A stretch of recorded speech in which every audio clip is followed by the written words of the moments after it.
오늘 함께해 주실 세 분을 소개합니다. 이종훈 정치평론가, 김성환 시사평론가, 그리고 장해찬 시사평론가 이 자리에 나와 계십니다. 안녕하십니까? 네, 안녕하세요. 안녕하세요. 자유한국당은 온실속 화초다. 5월 단도대로 외쳤던 천호책 변호사가요. 내일 자신이 40일간 머물렀던 한국당 어떤 소감이었는지 이야기할 예정입니다. 들꽃 같은 분 모시겠다고 참 포부가 야망에 찼었는데요. 천호책 변호사의 이야기를 좀 들어보시도록 하겠습니다. 난 비대위가 코미디라고 생각하는데 내가 왜 이런 인터뷰를 해야 되는지 모르겠어. 아무도 하지 않는다면 뭐 저라도 해야 되겠지만 하지만 저는 그런 것보다는 소를 키우고 싶습니다. 소나 키우지 뭐하러 소장사까지 하려고 합니까? 지금부터 좀 긴장들 하고 국회의원이 되셨으면 공부들 좀 하고 어젠다에 대해서 그리고 실천하려고 좀 노력들을 해야죠. 그렇기 때문에 면모가 일신되는 것이고 그렇게 면모를 일신하지 못하는 분들은 다른 분들을 위해서 자리를 비워줘야죠. 바깥에 정말 비바람 맞으면서 자란 들꽃 같은 분들을 앞으로 많이 모시고 들어오는 것. 그것이 우리 조항위의 책임이라고 생각을 합니다. 폭로라는 단어는 정말 조심해야 될 단어입니다.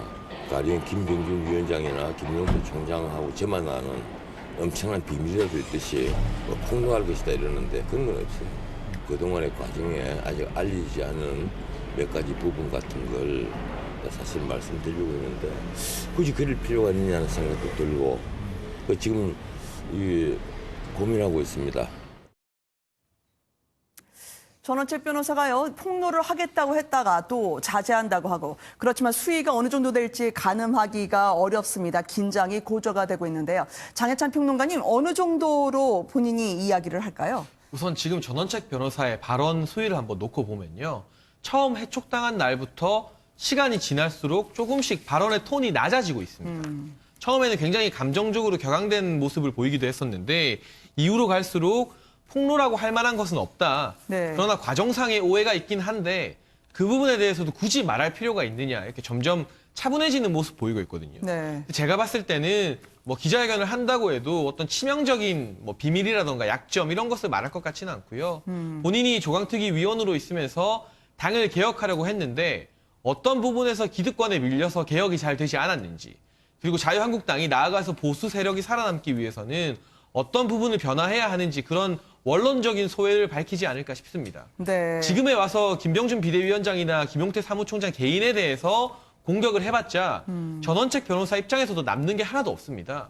본인이 여전히 보수 세력의 어떤 논객으로 남기를 원한다면 그런 개인적인 안갚음보다는 큰 틀에서 한국당과 보수 세력이 이런 부분은 바뀌어야 된다. 그런 부분에 대해서 저는 지적을 할 거라고 예상이 됩니다. 네.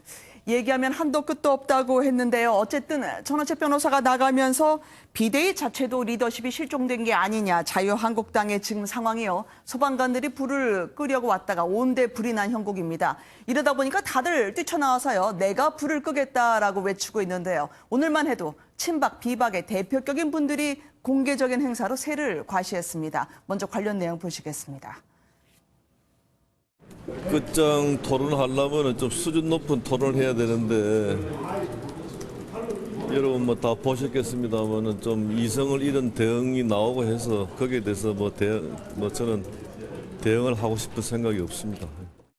당이 어려울 때 이 당을 역사의 뒤안길로 없어져야 될 정당으로 치부하고 나간 분들은 이번에는 모든 것을 전면에 나서는 것만큼은 좀 자제와 절제를 해야 된다. 김문수 전 지사랑 좀 소위 친박이라고 하시는 분들이 오찬을 함께 하신다고 그러거든요. 그런데 지금 와서 친박, 비박 이런 이야기가 나올수록 국민 지지는 더 떨어지는 거 아닌가 하는 그런 걱정이 됩니다. 친박과 비박을 불러놨어요. 친박인가 여기 모인 사람들이? 비박인가? 친박이세요? 제가 한마디 하는데 지금도 친박 비박을 입에 담는 사람들이 당의 중진이라는 게 참 한심스럽습니다. 지금 친박 비박이 어디 있습니까 우리 당에는?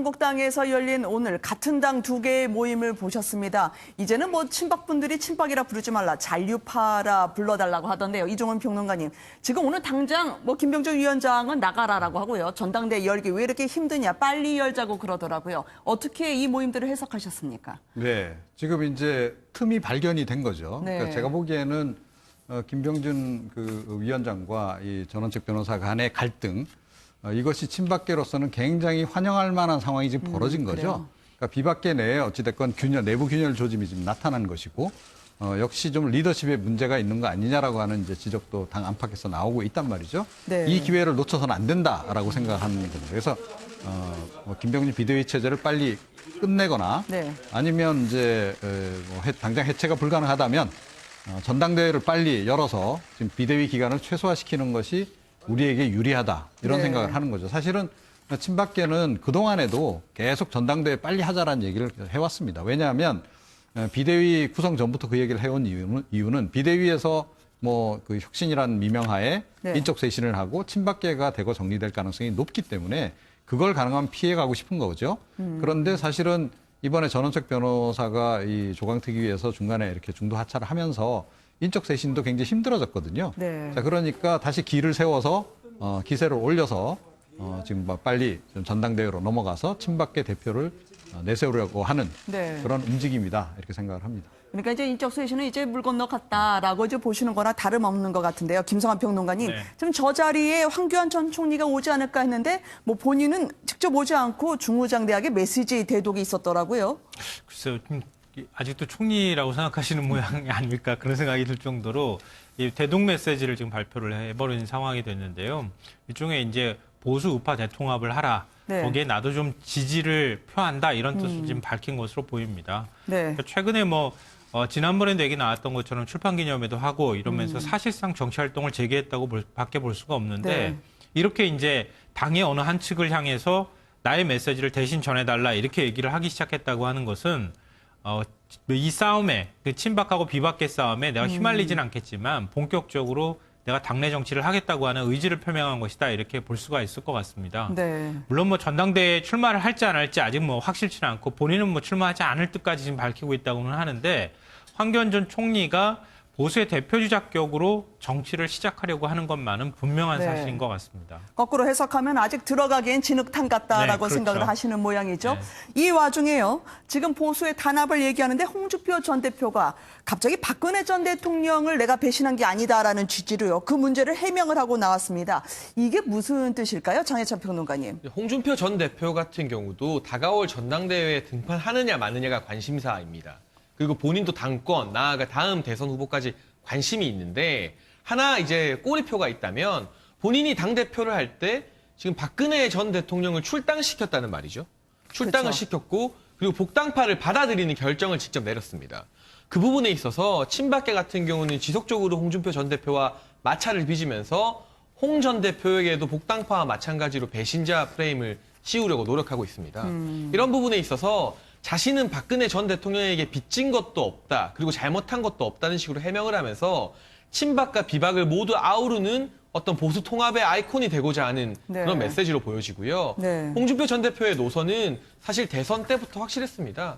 친박과는 사이가 안 좋지만 박근혜 전 대통령을 직접 지목해서 강하게 비판한 적은 없어요. 살펴보면.